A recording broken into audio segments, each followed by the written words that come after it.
Then we get into the real form of a weapon. And we're talking about a real form of a weapon. Remember, this is a means of contending against another in each and all of these dimensions. Assess and predict their escalations to violence so that we may be able to intervene, perhaps mitigate those, mitigate said aggression directly or indirectly, incur certain burdens of morbidity that makes them less likely to engage in combative or violent activity, and in some cases, induce mortality. These are all viable operational definitions of a weapon, and can neuroscience and technology be employed for these? Each and all. One of the areas where we're looking to refine the capabilities of neuroscience and technology is something referred to as non-lethal or less lethal weapons.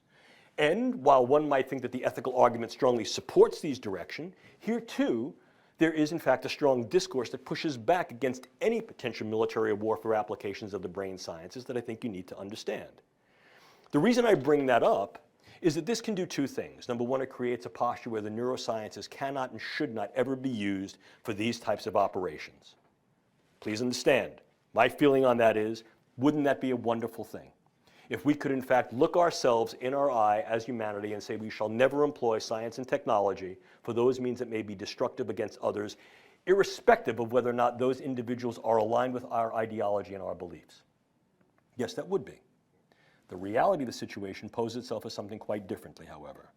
And the problem we need to face is that certain prohibitions, if not frank proscriptions against using brain science in these potential ways, even defensively, may create an opportunistic window for others to be able to then pursue these approaches more vigilantly and more aggressively.